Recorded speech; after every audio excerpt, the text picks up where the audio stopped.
नमस्कार, radio city 91.1 FM से मेरा नाम हरी है और आज हम यहाँ पर बात करने वाले हैं विटिलिगो और सोराइसिस के बारे में।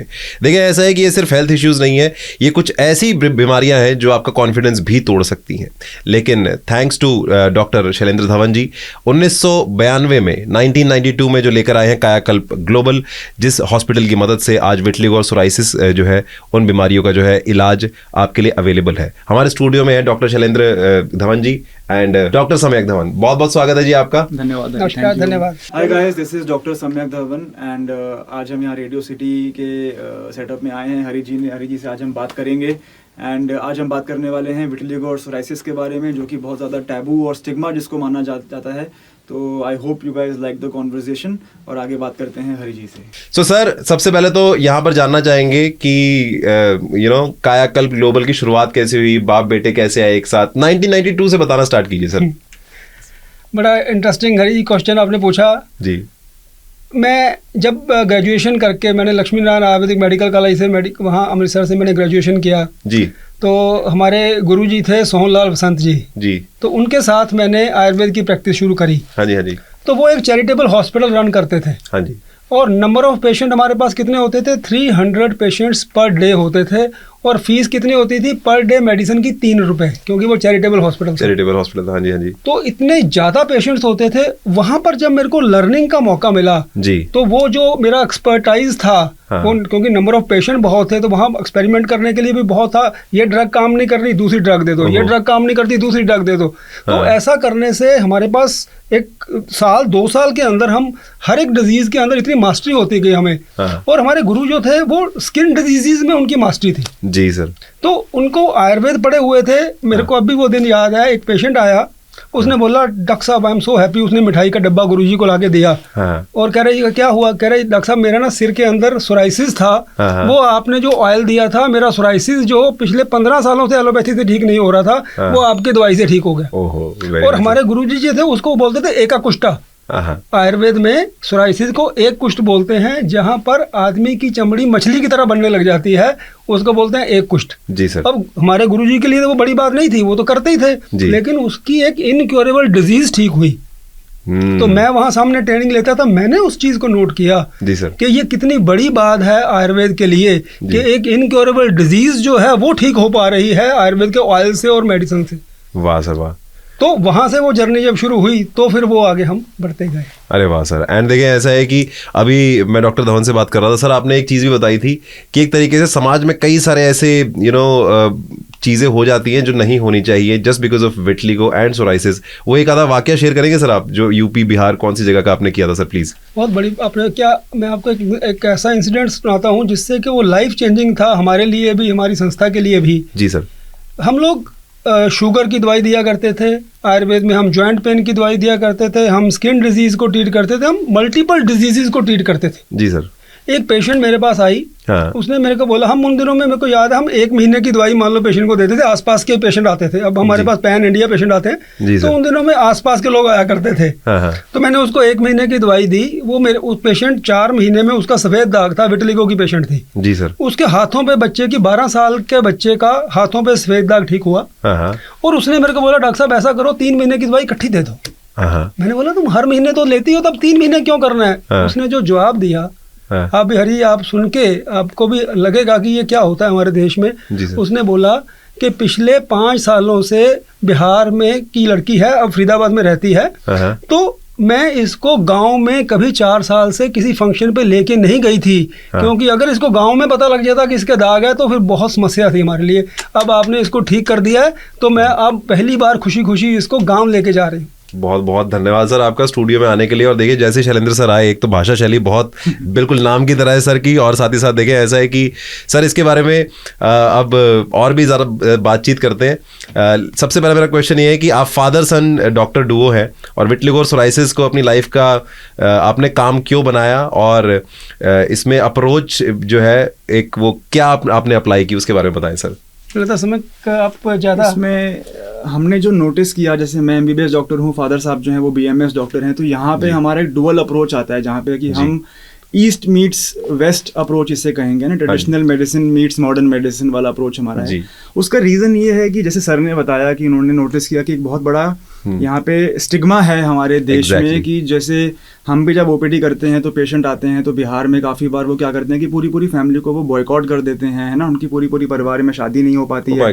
तो इस टाइप का स्टिग्मा है छोटे शहरों में, टियर 2 शहरों में ये प्रॉब्लम है। हालांकि मैं अब देख रहा हूँ जैसे जैसे ट्रेंड चेंज हो रहा है, जो नई नई जनरेशन आ रही है उसमें थोड़ा सा उनको एक्सेप्टेंस का वो ट्रेंड चल पड़ा है, तो वो स्टिग्मा इसको उतना नहीं मानते जितना कि एजेड पॉपुलेशन हमारी देश की मानती है।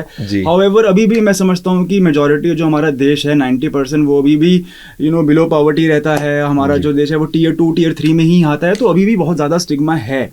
और कहीं ना कहीं आपने भी नोटिस किया होगा हरी की जो मॉडर्न डर्मेटोलॉजी है हमारी वो थोड़ी थोड़ी कॉस्मेटोलॉजी की तरफ जा रही है।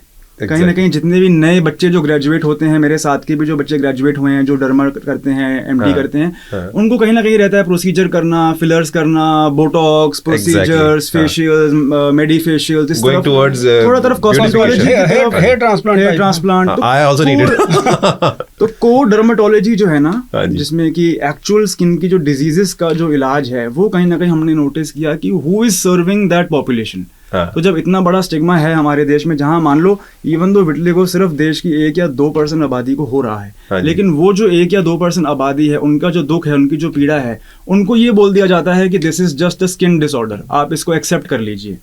लेकिन ये बोलना बड़ा आसान है, लेकिन उसके घर परिवार में जो समस्या उसको देखने को मिल रही है पीछे, वो आपके कह देने से कि आप इसको एक्सेप्ट कर लो, वो एक्सेप्ट नहीं करता। पेशेंट इस बीमारी को लेके सुसाइड तक कर रहा है। Oh my God. तो आपका ये कहना हो उसको कि this is just a skin disorder और ये इसकी कोई लाइफ थ्रेटनिंग डिसऑर्डर नहीं है, ये सिर्फ आपकी स्किन पे हो रहा है, इसका अंदर कोई प्रभाव नहीं है। तो वो मैं समझता हूँ, मेरे अपने सभी डॉक्टर्स के अपने अपने व्यू पॉइंट होते हैं। मेरा व्यू पॉइंट थोड़ा सा ये है कि it is definitely a life threatening disorder, क्योंकि इसका इनडायरेक्टली साइकोलॉजिकल इम्पैक्ट जो है वो बहुत ज्यादा है। तो वहां पे फिर हमने ये जो डुअल अप्रोच हमारी रही है कि कैसे इसको हम लोग ट्रीट करें। इस बीमारी को मॉडर्न मेडिसिन में ला इलाज कहा गया है, इनक्योरेबल कहा गया है, बिकॉज इलाज एंड ला इलाज is also a very grey area. इलाज का मतलब होता है ट्रीटमेंट। अब लोग कहते हैं कि इसका क्योर नहीं है, लेकिन इवन दो बहुत सारी ऐसी बीमारियां जैसे कैंसर है जिसका क्योर नहीं है, लेकिन ट्रीटमेंट तो है, right? So treatment is more important and the patient requires a guided treatment protocol, जहाँ पे कि आप उसकी हैंड होल्डिंग करें, आप उसको मेंटली भी सपोर्ट करें, आप उसको काउंसिल करें अच्छे से, और आप उसको ऐसी ट्रीटमेंट दें जो उसको रिजल्ट लाके दे, विजिबल और इंटरनली भी। Thank you so much Samyak ji, thanks a lot. And sir अगला क्वेश्चन मेरा है, अगर कोई लिसनर वाइट पैचेस या स्टबर्न डैंड्रफ जैसी फ्लेकिंग से कंफ्यूज्ड है तो विटिलिगो और सोराइसिस के पहले साइंस क्या होते हैं और कब डॉक्टर को दिखाना चाहिए इंस्टेड ऑफ खुद के ट्रीटमेंट करने के बजाय? विटिलिगो शुरू कहाँ से होता है? 90% पेशेंट में ना फिंगर टिप से शुरू होता है। जी सर। ठीक है, कई बार पेशेंट आते हैं, डॉक्टर साहब यहाँ पर वाइट हो रहा है। अगर चीक्स पर वाइट हो रहा है तो एल्बा हो सकता है, कैल्शियम डेफिशिएंसी हो सकती है, बहुत कुछ हो सकता है, फंगल भी हो सकता है। जी सर। लेकिन विटिलिगो 90% केसेस में कहाँ शुरू होता है? अगर वो फिंगर टिप्स से शुरू हो रहा है, फिंगर टिप्स पे आएगा, पैर के अंगूठे पे आएगा, लिप्स पे आएगा, जो एक्सट्रीमिटीज हैं बॉडी की, जी सर, उन पे आता है। तो अगर वहां पर वाइट पैच है तो वो वहां ट्रिकी है। आपको अपने अच्छे डर्मेटोलॉजिस्ट के पास, अपने जिस भी डॉक्टर पे आपको ट्रस्ट हो, उस डॉक्टर को आपको कंसल्ट करना चाहिए। वो फंगल नहीं है, वो कैल्शियम वाला दाग नहीं है। अगर यहाँ आ रहा है इमीडिएट यू शुड कंसल्ट, क्योंकि प्रॉब्लम कहाँ आती है? अगर वो यहाँ शुरू हुआ और अगर आपने ट्रीटमेंट डिले किया और वो लिप्स पे डॉट आ गया, तो लिप्स आर इनक्योरेबल। ओहो। तो यहाँ से अगर हम उसी वक्त उसको पिक कर लेते हैं तो हम डिजीज को बढ़ना रोक के इंपॉर्टेंट एरियाज को बाकी को बचा लेते हैं। तो इसलिए early treatment and early diagnose is very important. और सोराइसिस का जहाँ तक आपने पूछा, तो बहुत बार लोग जो हैं वो डैंड्रफ से कंफ्यूज हो जाते हैं और सोराइसिस को इसलिए बहुत लाइटली ले लेते हैं अपनी प्रॉब्लम को। कई बार ऐसा होता है कि सोराइसिस जो होता है वो शुरुआत बालों में से ही होता है, स्कैल्प में से ही होता है, इससे पहले कि वो पूरी बॉडी पे जाए उसका स्कैल्प में शुरुआत होती है। लेकिन लोग उसे अज्यूम करते हैं कि चलो सर्दियों में थोड़ी बहुत फ्लेकीनेस तो रहती है, ड्राइनेस तो रहती है, तो वो अपना एंटी डैंड्रफ शैम्पू लगाते हैं, इस टाइप से कुछ फार्मेसी से शैम्पू परचेज कर लेते हैं और वो अपने 1 सर्दी पार कर लेते हैं, 2 सर्दी पार कर लेते हैं, 3 सर्दी पार कर लेते हैं। लेकिन वो ये नहीं समझ रहे कि उनको एक्चुअल में सोराइसिस है, जिसको कि वो डैंड्रफ समझ के कंफ्यूज कर रहे हैं। और फिर बीमारी जो है वो बाढ़ की तरह आती है 4थे साल में या 5वें साल में, और फिर वो डॉक्टर के पास भागते हैं। तो इसलिए बहुत बार इसमें मिस डायग्नोसिस भी रहता है। तो बेटर ये है कि अगर आपको अपने स्कैल्प में, बालों में पपड़ी जैसा महसूस हो, जिसको कि उखाड़ने पे थोड़ा सा अगर खून भी निकले मान लो, उसको ऑस्पिट साइन कहते हैं एलोपैथी में। तो ऑस्पिट साइन क्या होता है कि जब आप उसको खुजली करें पपड़ी को, तो अगर आपको थोड़ा सा पिन पॉइंट ब्लीडिंग मिलती है वहां पे, दैट इज द डिफरेंशिएट कि ये सोराइसिस है, डैंड्रफ नहीं है। डैंड्रफ में जो होता है वो दानेदार नमक जैसे कंधों पे गिरते हैं। इसमें एक और पॉइंट भी ऐड करने वाला इंपॉर्टेंट है, अर्ली ट्रीटमेंट क्यों जरूरी है, क्योंकि सोराइसिस जो होता है इट स्टार्ट फ्रॉम स्किन, उसके कुछ सालों बाद ये नेल्स को खराब करता है, देन ज्वाइंट इन्फ्लेमेशन हो जाती है। तो अगर अर्ली स्टेज में उसको पिक कर लिया जाए, हर्ब्स दे दी जाए, लाइफस्टाइल मॉडिफिकेशन कर दिया जाए, तो वहीं वो डैंड्रफ ही रह जाता है और डैंड्रफ आयुर्वेद से रिकवर कर जाता है, लेकिन उसके ज्वाइंट इन्वॉल्वमेंट और इन्फ्लेमेशन ऑफ ज्वाइंट्स नहीं होती। वो बहुत बड़ा डैंड्रफ कहने का मतलब है कि वो अपने अर्ली स्टेजेस में ही रह जाता है। हाँ, डैंड्रफ तो नहीं बोलेंगे उसको। हाँ, डैंड्रफ नहीं है, बट वो जो भी फ्लेक्स हैं, जो फ्लेक्स हैं उनको अर्ली ट्रीटमेंट कर लेने से वो ज्वाइंट इन्वॉल्वमेंट नहीं होती पेशेंट्स की। एक बार ज्वाइंट इन्वॉल्वमेंट हो जाती है हरी, तो फिर उसके बाद पेशेंट की जो एक पेशेंट की ना लाइफ साइकिल होती है ट्रीटमेंट की, वो बड़ी ही एक्सपेंसिव और लंबी बन जाती है, जहाँ पे उसको बहुत हैवी ड्रग्स भी लेनी पड़ती हैं, बहुत महंगे ब्लड टेस्ट भी करवाने पड़ते हैं और इंजेक्शन लगवाने पड़ते हैं। तो उसका बेटर है कि इकोनॉमिकल जो रास्ता है वो ये है कि आप स्टार्टिंग ही अपना डायग्नोसिस अच्छा करें, अच्छे डॉक्टर से आपने नोट किया होगा मेरे ओपीडी में एक और पेशेंट आगे पता क्या बोलते हैं, पेशेंट आगे बोलते जब उनकी बॉडी भर जाती है ना, उसके बाद जब ज्वाइंट इन्वॉल्व होते हैं और कंप्यूटर पे काम करते वक्त पेन आता है, फिर आगे बोलते हैं डॉक्टर साहब ऐसा करो बस ज्वाइंट वाला काम ठीक कर दो, स्किन की तो हमें आदत पड़ गई है। वो स्टेज आ जाती है। तो रादर देन ऐसी स्टेज में ना अनलकीली कोई पहुंचे, अर्ली सिम्टम्स पे एक अच्छे डॉक्टर से ट्रीटमेंट करवाना इज वेरी इंपॉर्टेंट। आप ठीक है, आपको डैंड्रफ है, लेकिन डॉक्टर के पास जाके वो आपके नेल्स चेक करता है, अगर नेल्स में पिटिंग है तो उसको समझ लग जाती है ये सोराइसिस का अर्ली साइन है, ये डैंड्रफ नहीं है, तो वो आपको ट्रीटमेंट एडवाइस कर देता है। So early diagnose and to visit a good doctor is required. All right sir, thank you so much. आप बहुत इंपॉर्टेंट बातें बता रहे हैं, फादर सन डुओ।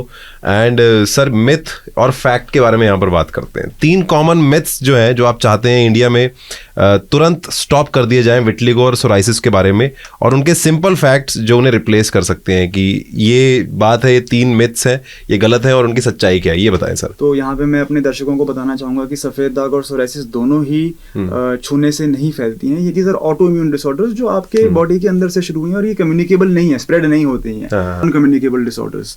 सेकंड, जो एक बहुत ज्यादा सफेद दाग के रोगियों के मन में रहता है, वो एक ये दूध या सफेद रंग की चीजें खा लेने से या उनका सेवन कर लेने से सफेद दाग हो जाता है। एंड थर्ड सम्यक जी, थर्ड में ये कहूंगा जो हमने पहले भी कवर किया है कि ये लाइलाज बीमारी नहीं है। इसका अगर यही सही समय पे सही डॉक्टर के साथ अगर आप जुड़े और इसका डायग्नोसिस बना लें तो इसको रिवर्स किया जा सकता है, रेमिशन में लाया जा सकता है और बहुत लंबे टाइम तक भी इसको मैनेज किया जा सकता है। जी।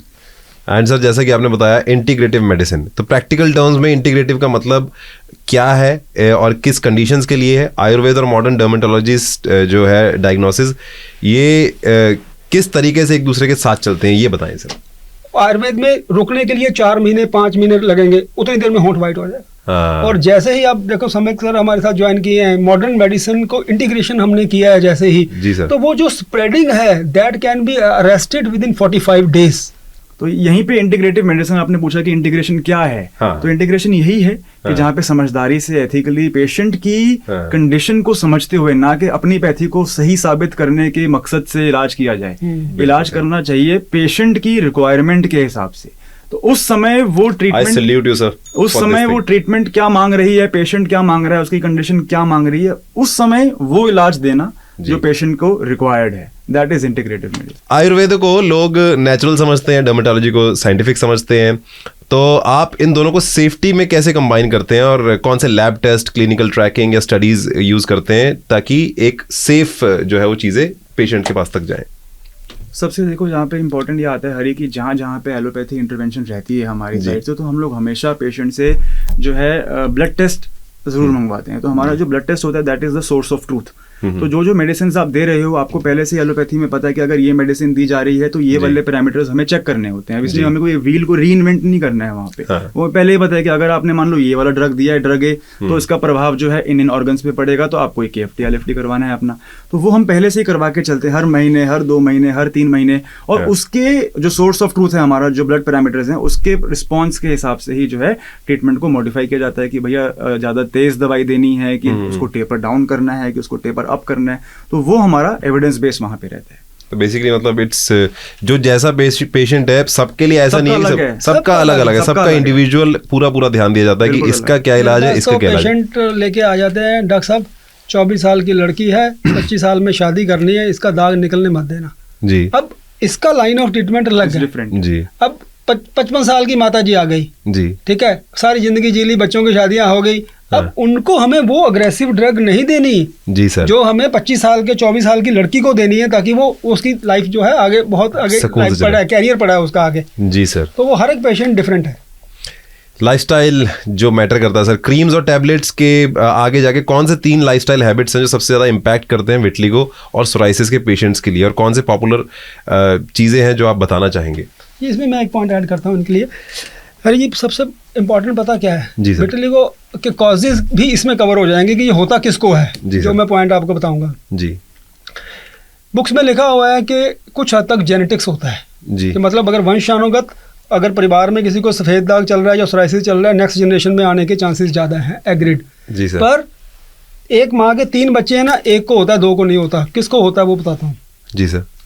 या फैमिली में पेशेंट आके बोलते हैं डॉक्टर साहब हमारे तो दूर दूर किसी को सफ़ेद दाग नहीं है जी, 80% ऐसे जी सर। पर other auto immune disease like thyroid वो भी इसी में आता है, मतलब जो कीटाणु गले के थायराइड को खाता है वही कीटाणु घूम के चमड़ी में रंग को खाता है, एक ही कैटेगरी की डिजीजेज हैं। पर बटन ऑन किसका होगा ये इंपॉर्टेंट है। देखो जैसे मैंने बोला कि माँ के 3 बच्चे हैं, एक को होगा 2 को नहीं हुआ जी सर।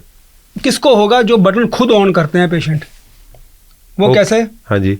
नंबर 1 कॉन्स्टिपेशन, हाँ जी हाँ जी। लॉन्ग ड्यूरेशन ऑफ कॉन्स्टिपेशन अगर आपको रहेगी तो आपको कुछ ना कुछ ऑटोइम्यून डिजीजेज, जिसको लाइफस्टाइल डिजीजेज बोलते हैं ना हम, वो कुछ ना कुछ डिजीजेज आपको लॉन्ग टर्म कॉन्स्टिपेशन से रहने लग जाएंगी। नंबर 2 जी, अगर आपका स्लीप पैटर्न बिगड़ा, हाँ जी ठीक है, रात को बुक्स में लिखा हुआ है, आयुर्वेद बोलता है कि सनसेट, जैन लोग करते हैं सनसेट के ऊपर भोजन करके 10 बजे आपने सोना है जी, हम 2 बजे तक करते हैं स्क्रोलिंग, हाँ ठीक है। लाइफ वो जो बॉडी के ऊपर जो स्ट्रेन पड़ता है जब स्लीप पैटर्न बिगड़ता है जी, जो कॉल सेंटर वाले एक महीना डे, 1 महीना नाइट, 1 महीना डे, 2 साल के अंदर अंदर वो हमारे पास आए जाते हैं हाँ जी हाँ जी। तो लाइफस्टाइल के अंदर कॉन्स्टिपेशन जैसे मैंने पहले बताया, सेकंड स्लीप पैटर्न उसका बिगड़ना, सर्कैडियन रिदम होता है, सूरज के हिसाब से हमारी बॉडी चलती है, सूरज के हिसाब से बॉडी को चलाओगे कोई भी डिजीज नहीं आएगी। जैसे ही सूरज की सर्कल को आप ब्रेक करते हो आपके अंदर ये प्रॉब्लम आने लग जाती है। और तीसरा सबसे बड़ा कारण है स्ट्रेसफुल कंडीशंस जी सर। 3 चीजें मैंने बताई, ये तीनों क्या था? कॉन्स्टिपेशन, स्लीप पैटर्न का बिगड़ना, स्ट्रेसफुल कंडीशन, ये तीनों हुई। और माँ बाप में किसी को थायराइड था या ऑटोइम्यून शुगर या कुछ फैमिली में चल रही थी, समझो कि ये बटन तुमने खुद ऑन करना ही है। वो जिसको पुराने टाइम में नहीं बोलते थे कर्मों की सजा ये बात सही है सर। तो वो ये डिजीजेज हमारे अपने कर्मों की सजा होती है। और जब हमारे पास पेशेंट आता है तो हम पहले दिन उसको पता क्या, मैं तो इतने साल हो गए मेरे को, कितने 30 साल हो गए पेशेंट देखते को, मैं तो उसको क्या बोलता हूँ, जैसे सोराइसिस आ गया, डैंड्रफ आ गया जी सर, ये हल्का सा कोहनी पे पै जाता है, मैं क्या देख तेरे पे भगवान की कृपा है, तेरे को भगवान मौका दे रहे हैं, आज तू मेरे पास आ गया, तेरे को मैंने ये चीजें समझाई, अब तू मान ले। अब अगर तू नहीं मानता तो फिर सुन क्या होगा, फिर वो भी बता दो। फिर मैं क्या देख 5 साल के अंदर अंदर तू ये कार्डियक वाला डॉक्टर, ब्लड प्रेशर वाला डॉक्टर या शुगर वाला या जॉइंट पेन वाला, इन चारों में से 2 के कैबिन के बाहर बैठा हुआ मिलेगा मेरे को।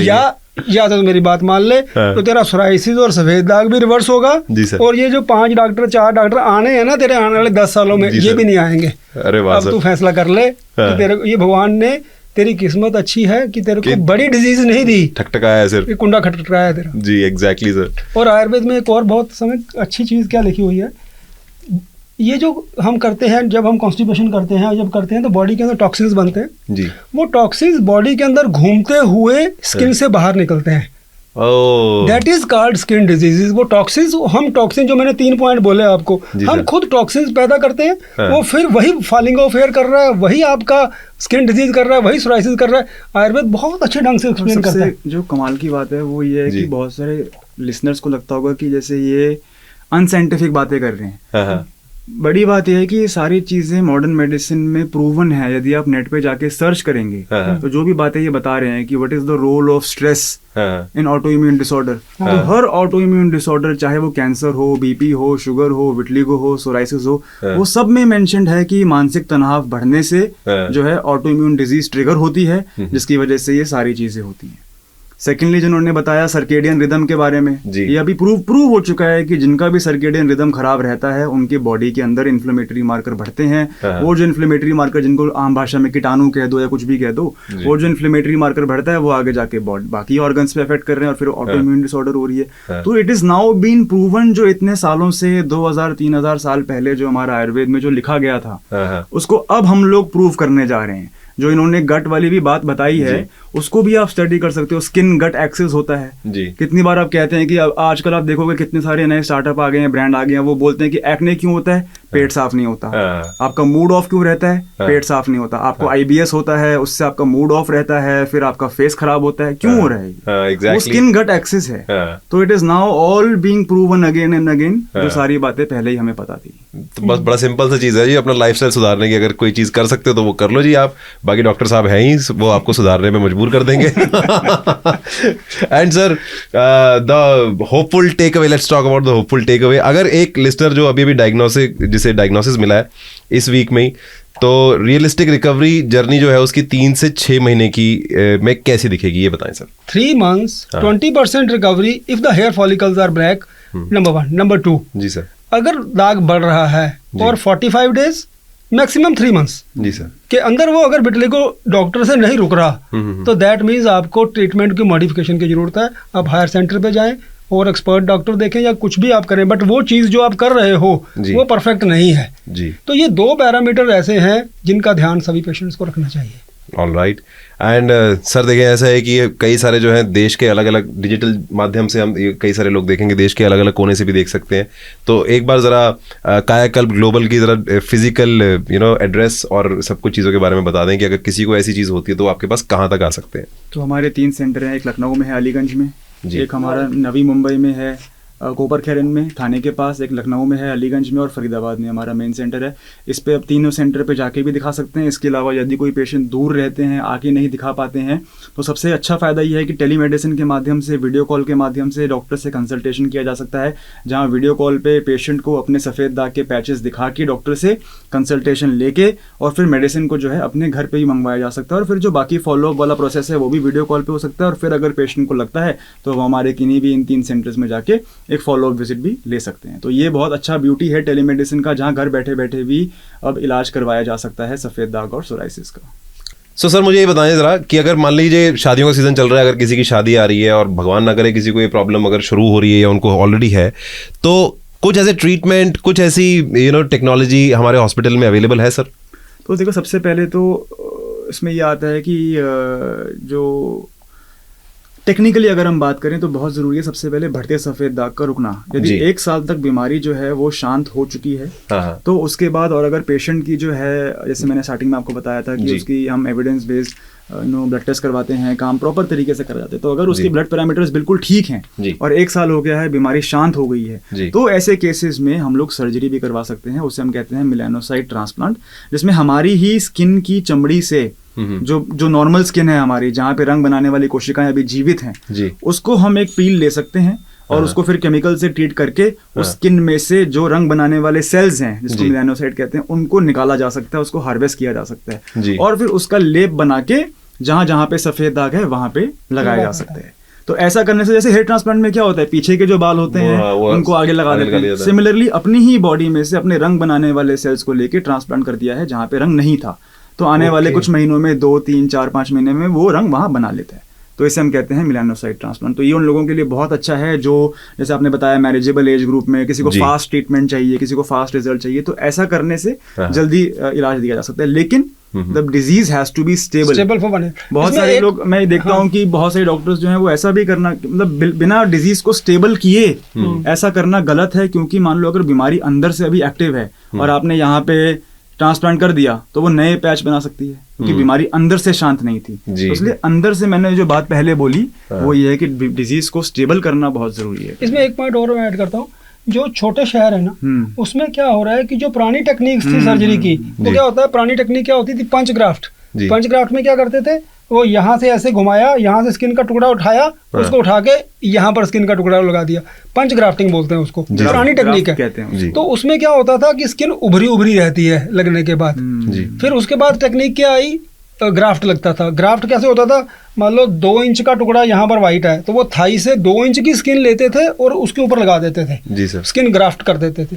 ये पुरानी टेक्निक्स एंड आउटडेटेड टेक्निक्स हैं। जी सर। अब मेलानोसिल सेल ट्रांसप्लांट जो सर बता रहे हैं, इस टेक्निक में क्या होता है, अगर आपका 6 इंच का टुकड़ा है जो वाइट है, तो आपको सिर्फ उसका 1/10 एरिया स्किन से लेना होता है। बहुत छोटा सा टुकड़ा सेल, मतलब पहले क्या होता था, एक इतना बड़ा पूरी स्किन उठाओ, नहीं, उसका 1/10 टुकड़ा उठाओ, उसके अंदर जो पिगमेंट्स होते हैं उनको मेडिसिन से सेपरेट करके उसको पेस्ट बना के उसके ऊपर लगा देते हैं, वो 1-2-3 महीने के अंदर रिकवर कर जाता है। तो ये बहुत मतलब एक लेटेस्ट डेवलपमेंट। और इसमें सबसे बड़ी मजेदार बात क्या होती है कि वो बिल्कुल रिकवरी जब आती है वो बिल्कुल प्लेन आता है, बिल्कुल हाथ लगाने से पता ही नहीं लगता कि यहाँ पर कुछ था। और सबसे लेकिन रिकवरी कब तक आती है सर, ये बताएं। विदिन 1 मंथ, 1 to 2 months जो है वो रिकवर करना चाहिए। 3 months में तो पेशेंट आर वेरी हैप्पी। सबसे अच्छी बात है कि जो कलर बन रहा है वो आप ही की स्किन कलर का बन रहा है, क्योंकि आप ही के स्किन सेल्स लिए गए थे, तो आप बता ही नहीं सकते कि वहाँ पहले से बिल्कुल मैच करता ही बनता है, क्योंकि आपका ही तो स्किन कलर था वो। तो फिर तो मतलब वो बीमारी जो है वो मतलब एक तरीके से बीमारी, वो स्टिग्मा जो भी हम बातें कर रहे थे वो सब कुछ gone, but stable, but requirement is stability.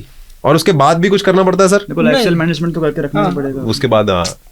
Thank you so much sir. Thank you. जो होते हैं जैसे वो पेशेंट आते हैं लिप टैटू वाले, उसमें क्या हो रहा है कि जब हम सर्जरी करते हैं तो लिप्स के ऊपर 2 ऑप्शंस होते हैं हमारे पास। लिप्स जो होते हैं यहाँ पर सर्जरी करते हैं थोड़ा पेनफुल होता है जी, तो लिप्स के लिए शॉर्ट कई बार आते हैं 2 महीने बचे हैं जी, अब आ जाते हैं। तो ऐसे में क्या करते हैं हम, माइक्रो पिगमेंटेशन एक टेक्निक होती है, जैसे हाथ पे ओम लिखते थे ना काले रंग से, बिल्कुल हम लिप्स में साइड वाली स्किन का कलर मैच करके उसी तरह मशीन से उसके अंदर हम टैटू कर देते हैं।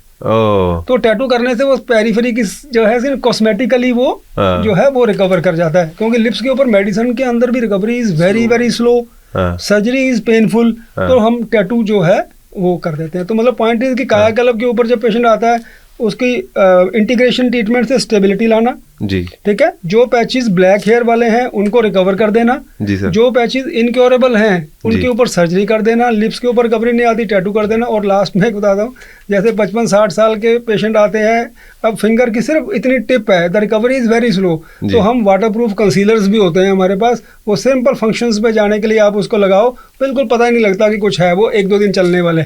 तो मतलब कंप्लीट सोल्यूशन कायाकल्प पर आपको जब व्हेन यू ज्वाइन कायाकल्प, एज के हिसाब से है ना, सीवियरिटी के हिसाब से, डिजीज के हिसाब से आपको पूरा ट्रीटमेंट मिलता है कि आपको ये नहीं है कि आप इससे मेरे को वहाँ चले जाते तो ये लास्ट स्टॉप की तरह हम इसको ट्रीट कर सकते हैं। वाह सर, ये तो मतलब आज मैं सुन के मतलब सच में जो भी देख रहे होंगे और सुन रहे होंगे वो सच कह रहे होंगे, मान रहे होंगे कि भाई ये हर चीज़ का इलाज जो है आज की डेट में अवेलेबल है। और कई सारे लोग जो है आई एम श्योर इससे अनअवेयर भी होंगे, कई विटलिगो वाले भी, और कई बार हम देखते भी हैं। तो अगर आपको भी दिखे अपने आसपास कोई विटलिगो वाला, कायाकल्प ग्लोबल, राइट, ये नाम याद रखना, डॉक्टर धवन जो है, दोनों बाप बेटे बैठते हैं वहाँ पर। ठीक है जी, धन्यवाद sir, thank you so much sir, thanks a lot sir.